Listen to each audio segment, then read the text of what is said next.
Olá a todos, voltamos aqui em mais uma oportunidade do Projeto 21. Gostaria mais uma vez de dar boas-vindas a todos os nossos amigos aí do canal. Mais um programa voltado para a gente discutir e conversar sobre ações práticas para um futuro viável, um futuro melhor, um novo normal depois dessa pandemia. E a gente sempre comparece, né? Eu sou o Marco, a gente sempre comparece com os nossos convidados, nossos formadores de opinião e nosso time, né, de amigos de faculdade e de companheiros de vida. Celso e Roger, sempre é um prazer estar aqui com vocês. E eu gostaria já de entrar logo no tema desse programa, que é um tema voltado àquilo que a gente já falou no programa anterior, sobre a tecnologia, a utilização da tecnologia para um futuro melhor, para um futuro mais viável, a utilização da inteligência artificial. Eu até comentei sobre a criação de um protótipo de inteligência artificial para ajudar na justiça, para ajudar no desenvolvimento das ações na sociedade, para melhorar o convívio social, o convívio geral, para descobrir mais as doenças, para antecipar mais os tratamentos, as vacinas, os remédios. Só que parece que nós estamos num momento vivendo, pelo menos nas últimas semanas, né, com uma certa popularidade, nós estamos vivendo um momento de contrapartida, de retorno, de recuo. Porque justamente, né, num processo que todo mundo conhece, que é o processo do VAR, né, que utiliza a filmagem, né, e a análise através da tecnologia do que ocorre em campo, justamente em algumas decisões nas últimas semanas, o VAR suscitou alguns problemas, né, e alguns questionamentos de que ele estava sendo mal utilizado. O que você acha disso, Celso? Boa noite, seja bem-vindo. Boa noite, Marco Antônio. Boa noite, Roger. Tudo bem? Então, é um prazer estar aqui no mais um programa do nosso projeto 21. Bom, Marco, eu acho que a tecnologia ela é muito bem-vinda, né? O VAR, ele veio do futebol, no caso no futebol, ele veio para ficar, né? Só que assim, a gente analisando, né, discutindo, ouvindo várias opiniões, programas esportivos, enfim, a nossa opinião também, a gente em 3 jogos aí, e mais alguns lances específicos, em alguns jogos do Santos, jogo do São Paulo, também, com outro jogo Corinthians e São Paulo também, que coisas que o VAR acho que viu demais e coisas que ele deixou de ver, entendeu? Então, a tecnologia ela não pode ser interpretativa. Uma analogia com a matemática, tem que ser 2 mais 2 igual a 4. É ou não é, acabou. Mas algumas decisões que foram tomadas, principalmente nesses 2 jogos do Santos, e também no jogo do São Paulo, que foi um lance praticamente idêntico, deu a entender que parece que tinha camisas com os juízes lá no VAR, enfim. Um jogo de interesses, sabe? De clubes populares, né? E isso dá margem para muita coisa, né? Enfim, e aí lances que era para o VAR ter visto, que ele filma o jogo todo, por exemplo, aquele soco do Jô lá no jogador do São Paulo e não passou batido. Violência do Flamengo contra o Santos também, entradas severas do Bruno Henrique.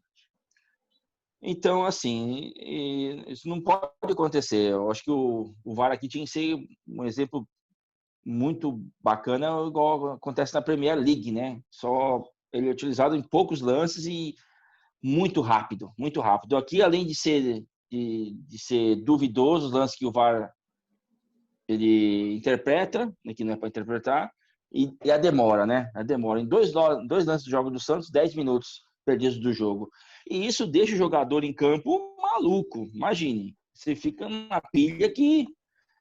Enfim, mas eu acho que a tecnologia ela veio para ficar, ela é sensacional, maravilhosa, só que ela tem que deixar de ser interpretativa. E sim, ela tem que ser como ela é. O que acontece tem que ser dado. Antes do Roger entrar com o depoimento, com a apreciação, eu só queria situar aí a pessoa que nos acompanha, né, quem está nos acompanhando, porque a gente não está falando dos gols que foram anulados, né? A gente também está falando só por isso, né? Sim. justamente assim, demorou muito também para ser anulado, para ter uma decisão do juiz, principalmente o segundo gol do Santos, né, contra o Flamengo, demorou quase uma eternidade para dizer que teve uma interferência e tal. Nós não estamos, eu acho que aqui a menção não é sobre esses lances, mas sim sobre os lances que são gravados, que são também contabilizados e que não tem ação nenhuma, tanto da cabine do VAR quanto de alguém que possa interferir nesse processo. É só sobre isso. Então, Roger, você acha que realmente a tecnologia pode alterar o futuro da humanidade ou nós precisamos alterar profundamente as noções de ética e de moral do ser humano que opera a tecnologia? Boa noite, Marco. Boa noite, Celso. Eu acho que é bem por aí. A tecnologia, óbvio, é algo que está presente e estará na nossa vida, gostemos ou não, mas eu acho que ela tem que ajudar. A partir do momento em que ela passa a atrapalhar ou ser mal usada, isso tem que ser revisto. No caso específico dos jogos, eu confesso que eu nem sei exatamente qual é o critério, por exemplo. Eu não sei, aí vocês podem falar melhor do que eu, em que momento o VAR é acionado. Isso fica a critério dos jogadores, é critério do juiz, alguém pede. Não, é critério do juiz. O Celso pode completar também, mas é critério. Quando existe um lance, tem certas normas. Lance de gol. Né? Lance de todo gol. Todo gol é revisado. Talvez uma pênalti. falta. Um pênalti. Questão de impedimento também. O impedimento, né? Que também, muito, total. E aí também a situação da violência. Isso acontece lá fora também. Quando às vezes o juiz não percebe a violência exagerada do jogador e acaba só advertindo com amarelo e às vezes ele é levado a considerar melhor e ele vê com outros olhos a falta e ele expulsa o jogador. Então é mais ou menos nesses pontos. Alguns pontos principalmente no lance fora de bola, né? O jogo rolando no ataque, acontece fora do lance, né? O VAR tá aí para isso. Exato. Sim, mas o juiz pede, não é como no vôlei, por exemplo, que o técnico ou o jogador pode... O juiz do VAR que avisa o juiz em campo que tem algum lance duvidoso ali, enfim. Mas, olha, você comentando isso, eu achei uma excelente sugestão. Eu acho que muita coisa mudaria se o técnico pudesse sugerir a apreciação de um lance duvidoso. Porque aí você, pelo menos, colocaria uma certa dúvida e não deixaria só na autoria, né, na capacidade do árbitro ou do conjunto de árbitros decidirem o que eles vão ver ou não. Isso é bem interessante. O vôlei até poderia contribuir com essa situação. Porque o que acontece? Muita gente lá fora está vendo, jornalista está vendo, né, quem está vendo o jogo em casa também, só que ninguém pode sugerir. Então, só para confirmar a informação, o juiz ele recebe o chamado quando ele não ouve, quando ele não vê a situação, quando ele não percebe, e quando existe um impedimento que nem o bandeirinha nem ele marcaram, aí ele é chamado. Então não é só o juiz que pede, a cabine do VAR também tem autonomia para pedir. Isso aí. Perfeito. Então essa era a minha dúvida. Ou seja, da forma que ele está sendo usado atualmente, ele continua sendo interpretativo. Total. Ou seja, está sendo transferido para uma máquina. O cara quebra, como o Celso falou, quebra o ritmo do jogo. Então, assim, eu acho que isso tem que ser revisto ou até melhor estudado, porque se não for para ajudar, eu não acho que faça muito sentido. Perfeito. Por exemplo, a tecnologia no futebol, eu já veria de uma forma mais útil, obviamente, quando pudesse voltar a ter público, eu acho que, por exemplo, para fazer reconhecimento facial de caras que já tiveram problemas com briga em estádio, entendeu? Boa. Isso foi feito, de novo, o Celso falou da Inglaterra, foi feito na Premier League. A Premier League acabou com os hooligans, acabou com a violência, porque existe reconhecimento facial. Mas isso antes até de entrar no campo, fora do campo até. Então quem vem já nem vai porque ele vai ser impedido de entrar. Os arredores do estádio também. Já escutei, eu já ouvi isso. Isso eu acho um uso da tecnologia perfeito e útil. Obviamente, quando essa coisa toda, né, estiver de volta ao público nos estádios. Mas nos jogos, pelo menos nesses últimos exemplos que nós tivemos, ficou bem claro que eu acho que está sendo mal usado, né? O problema não é a tecnologia em si, é o uso que está sendo feito dela e quem opera e quem julga. Perfeito. Eu só vou compartilhar uma tela, senhores. Eu vou compartilhar uma tela de logo depois que aconteceu no jogo do São Paulo e do Atlético, né? Na verdade, não é bem do São Paulo e do Atlético. Também aconteceu, mas aconteceu com o próprio um dos membros do Conselho Gestor do Santos chegou a propor. Aqui a gente pode ver, ó, ao reclamar das interferências do VAR contra o Santos, o gestor sugere limite de tempo para consulta.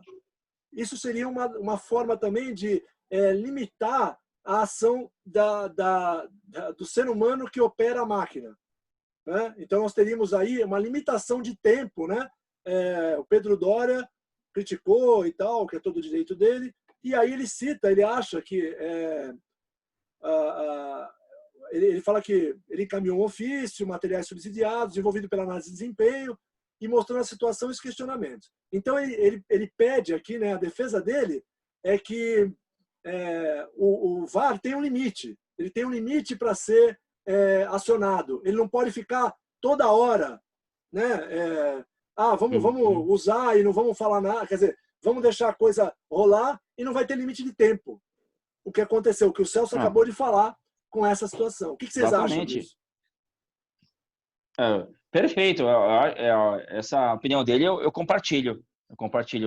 E, se eu não me engano, segunda-feira passada, no programa Bem Amigos, Marco, ou foi o Noriega, o Maurício Noriega, ou foi o Caio Ribeiro, eu não me recordo realmente quem, um dos dois que falou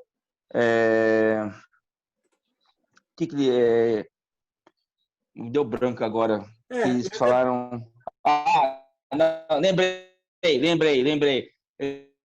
Que dá a impressão o juiz tá querendo ser mais importante que o próprio jogo em si e que o próprio juiz em campo, entendeu?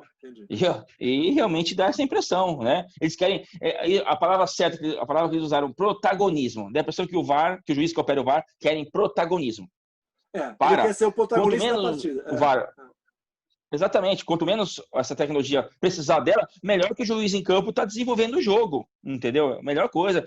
Todo mundo fala, quanto menos o juiz aparecer, é que ele foi ótimo na partida. Perfeito, entendeu? Sim. Então, é isso.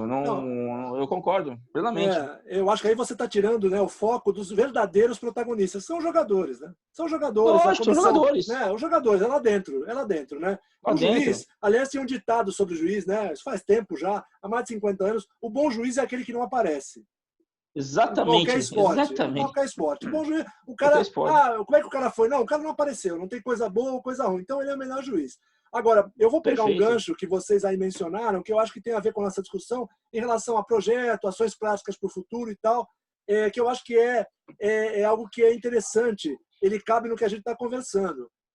Será que vocês deram um exemplo, o Celso falou do Premier League, o Roger falou da questão do hooligans, que eu até complementei sobre o monitoramento, né, a filmagem, reconhecimento facial. Quer dizer, será que então a boa utilização da tecnologia ela passa para o desenvolvimento da sociedade, né? Nós temos de realmente chegar no patamar da Inglaterra. Nós não podemos fazer com que a tecnologia nos catapulte, nos impulsione para chegar perto da Inglaterra, ou nós temos de desenvolver primeiro a moral, a ética, a educação, a transparência, principalmente, né, do que a gente vive como sociedade, para poder depois utilizar a tecnologia? Será que é isso? Nós temos de fazer um caminho que eles fizeram, não tem saída. Não dá para usar a tecnologia para ajudar a gente a acelerar esse processo. O que você acha, Celso? Olha, a tecnologia ela pode ajudar o processo e agilizar um pouco, mas, assim, particularmente aqui na sociedade brasileira, eu acho que primeiro a gente tem que... Primeiro a ética, a moral e principalmente uma palavrinha que você falou aí, o que falta muito aqui, transparência. Aqui não há transparência em nada, praticamente. Na política, então, nem se fala, nem vamos entrar no mérito. Mas em outros setores da sociedade não há transparência, tudo é feito, muitas coisas são feitas debaixo do pano. Então, acho que